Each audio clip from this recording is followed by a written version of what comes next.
Sir, आज जत तालुक्यामध्ये करजगी गावामध्ये जी घटना घडली त्या ठिकाणी तुम्ही भेट द्याला, काय तुम्हाला त्यात आढळून आले, काय नेमकं परिस्थिती आहे त्याची? आज करजगी तालुका जत या गावात एक निंदनीय आणि गंभीर गुन्ह्याची घटना आहे। याच्यामध्ये एक अल्पवयीन मुलीची हत्या झाल्याचं आम्हाला माहिती मिळाली। त्यानुसार पोलीस स्टेशन उमदी येथील प्रभारी श्री संदीप कांबळे तात्काळ गावामध्ये आले। त्यांनी मुलीचा शोध सुरू केला असता त्या मुलीची डेड बॉडी आढळून आली आणि त्यामध्ये जे संशयित व्यक्ती आहे त्याला पोलिसांनी तात्काळ त्या ठिकाणी ताब्यात घेतलं। यानंतर मुलीचं पोस्टमॉर्टम करण्याकामी ती बॉडी शासकीय रुग्णालय इथं पाठवण्यात आली आणि त्यावर जे डॉक्टर अभिप्राय देतील त्यानुसार पुढील कारवाई आम्ही करू।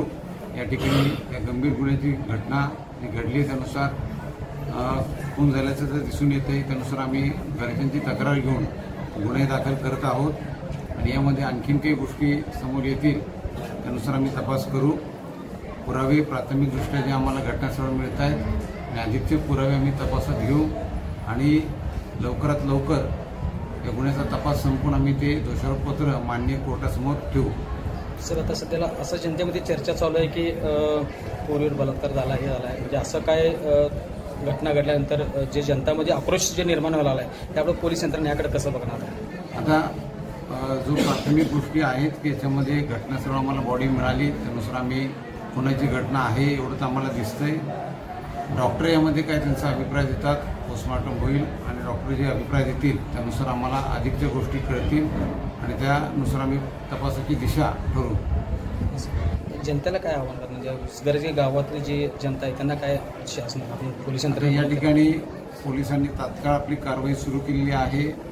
माझ्या सर्व गावकऱ्यांना पण हे आव्हान असेल की आपण पोलीस प्रशासनाला सहकार्य करा, आम्हाला तपास करू द्या कामी आणि याच्यामध्ये कुठेही कायदा सुव्यवस्थेचा प्रश्न निर्माण होणार नाही याची प्रत्येकानं खबरदारी घ्यायची आहे।